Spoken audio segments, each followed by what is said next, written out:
Alright guys, so this is the extra review problems for the quadratics complex numbers test. So let's take a look. We start out, we do some factoring. So in number 1 we have the 7n squared plus 16n plus 4. So since there's a 7n squared, I'm going to do the method where I multiply the a times c. So I'm going to do the 7 times 4 to get 28. And I'm going to split that up into a way so that its factors add up to 16. So I'm going to get positive 14 and positive 2. And what that lets us do is rewrite this problem by splitting that 16n up into plus 14n plus 2n, and then the plus 4. And the reason I'm doing that again, because we had an a value of 7, so it wasn't really easily factorable. What we just did though, by creating splitting the 16 up, we now have two groups of 2. So we can try this grouping factoring method, and usually this will get the job done if the original expression was factorable. So let's see what happens. With that blue factor, the 7n squared plus 14n, they have a common factor of 7n that goes into both of them. And the leftover terms would then be just n plus 2. Okay, and then for the other terms, for the yellow highlighted terms, the 2n plus 4, they only have a common factor of 2. And the leftover factor would also be n plus 2 once we factored that 2 out. So what ends up happening here is that we end up getting this common factor that both terms have an n plus 2 in them. So that can be brought out front. It's a common factor.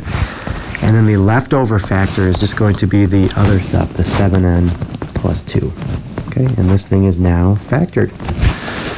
Okay, with number 2, that one just having 2 terms, so I'm just kind of looking and seeing is there any common factor. We can't really use the method we did before, so just looking at the 6a cubed and the 42a squared, I know 6 goes into both of them, and then they both have at least a squared as a common factor, so that's going to be the GCF. And to get back to these terms, we would need to multiply by another factor of a to get the 6a cubed.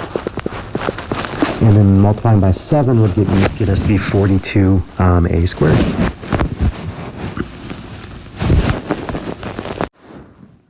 Then looking at number 3, so another factoring problem.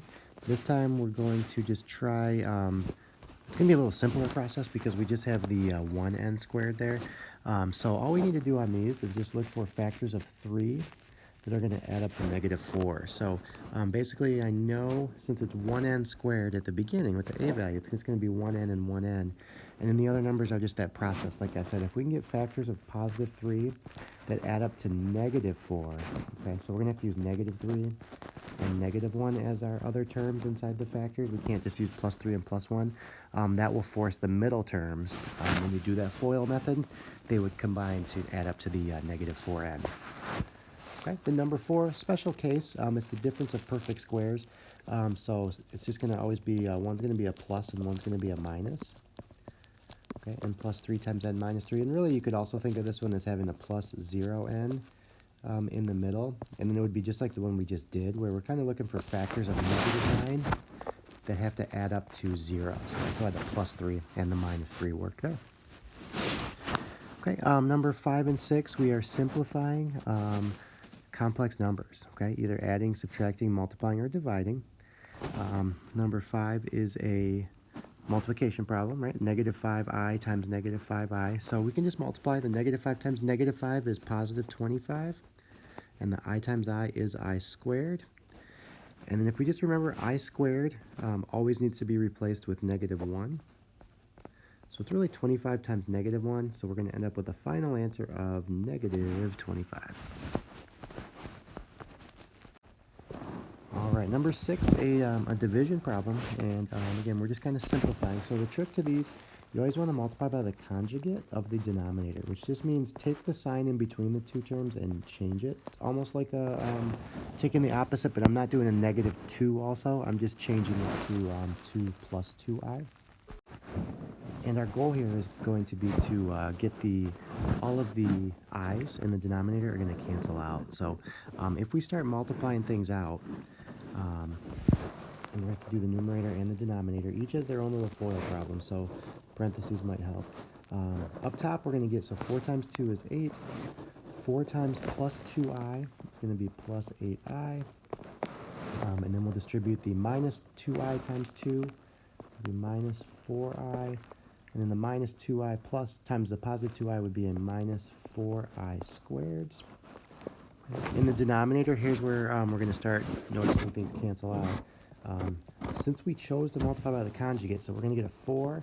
The second one will be a plus 4i, but that will always get canceled out by the third term because we just had the opposite sign in there by using the conjugate.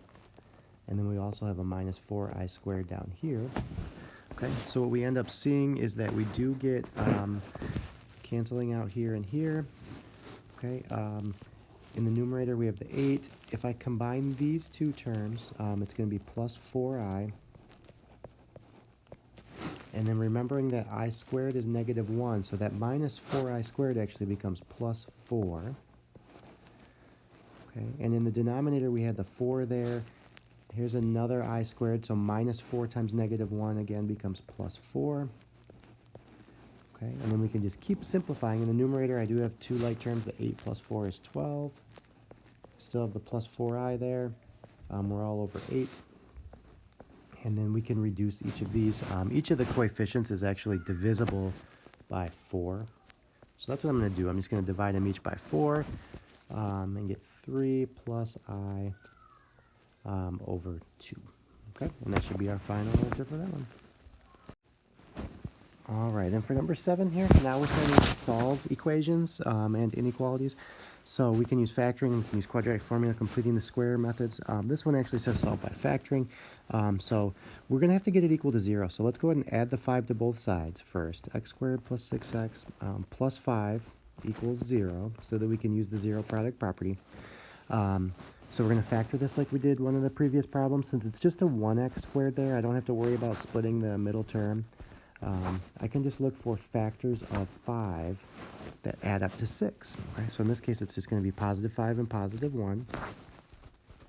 Okay? But what that means for us, though, the zero product property tells us then that either the x plus 5 equals 0, okay, or the x plus 1 equals 0.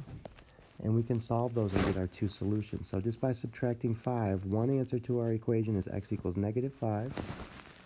And by subtracting 1 on this one, x equals negative 1. Okay, so those are the solutions to the equation. You'll notice the next problem is basically the same thing, except it just has a greater than or equal to in there. So we're going to add 5 as well to both sides. And set the x squared plus 6x plus 5 greater than or equal to 0.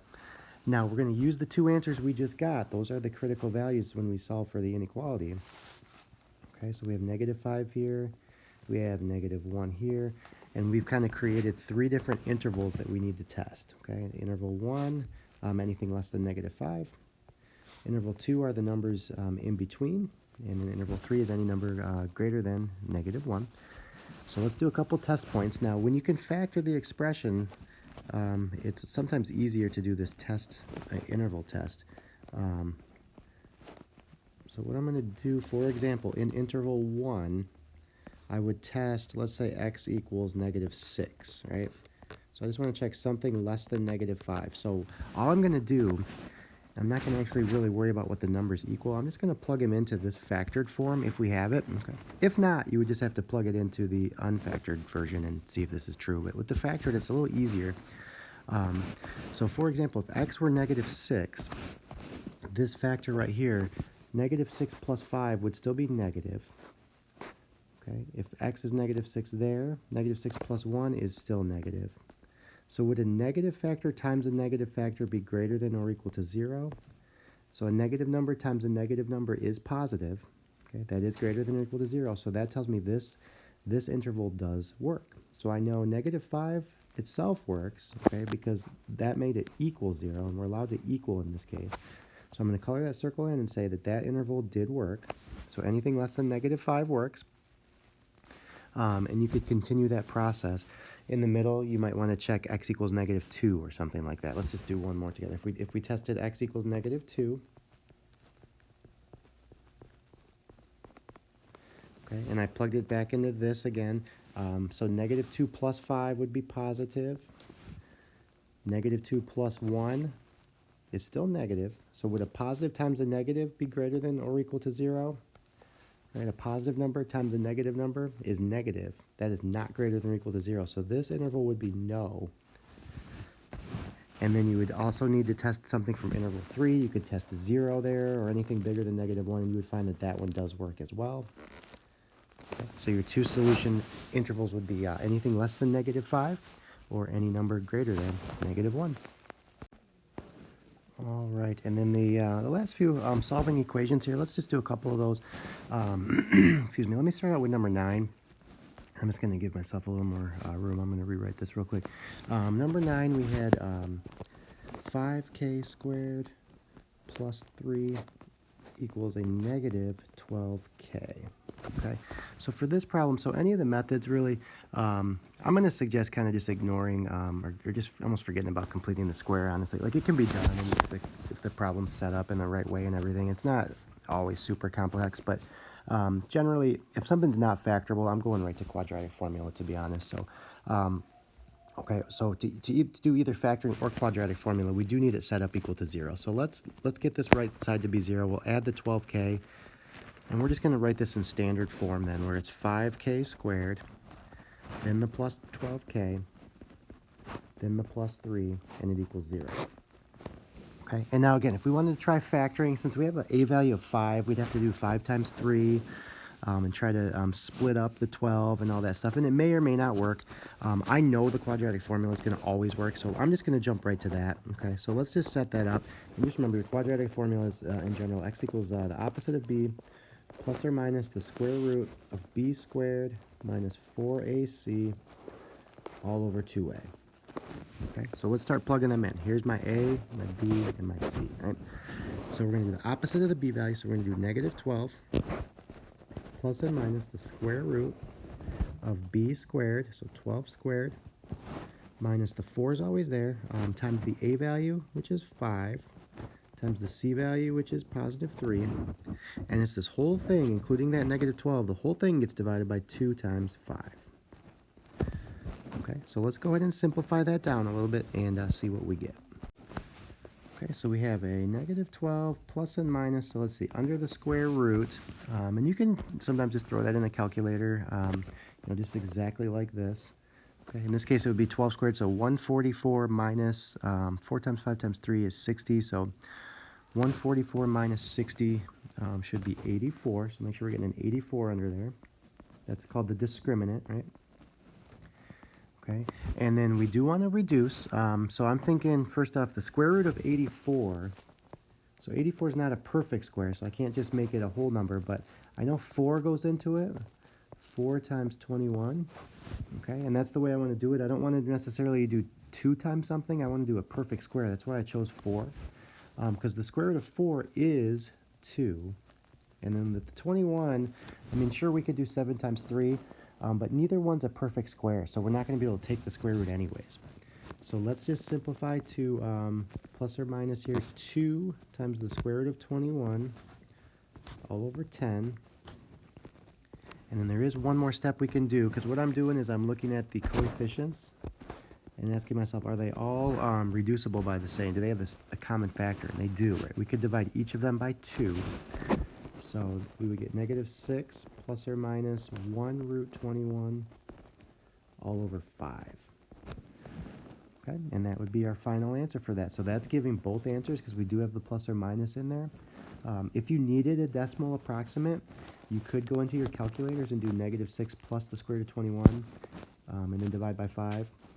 And then also do -6 minus the square root of 21, right? And then divide that answer by 5 as well, and you could get the decimal approximates. But this is the nice, exact, unrounded, solution.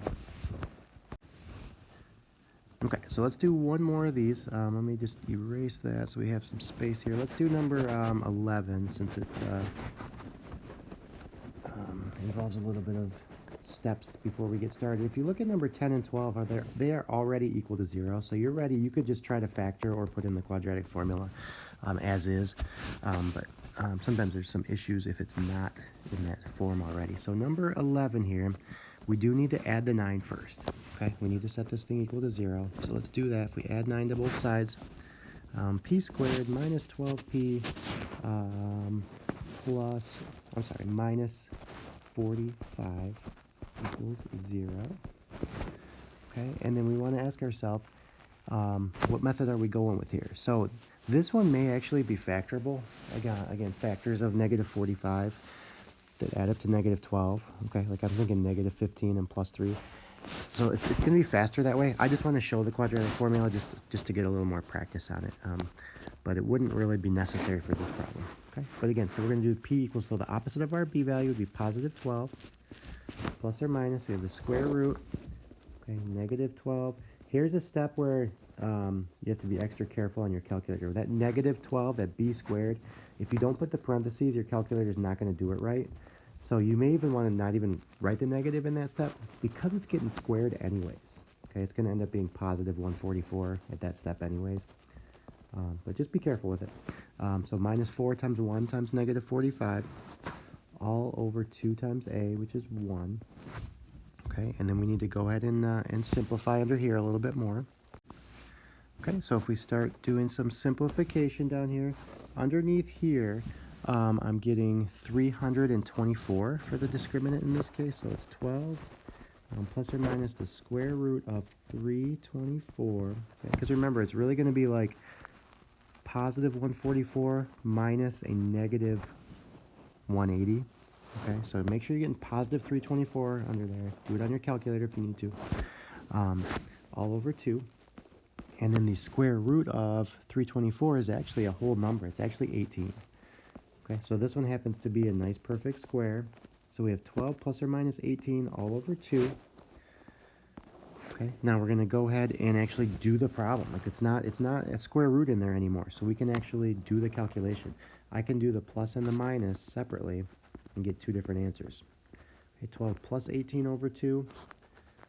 Okay, so 12 plus 18 is 30. When you divide by 2, you get 15. Okay, and then the final other answer, if we use the minus in there, if it was 12 minus 18 over 2, okay, again, make sure you're doing this part first. 12 minus 18 is negative 6.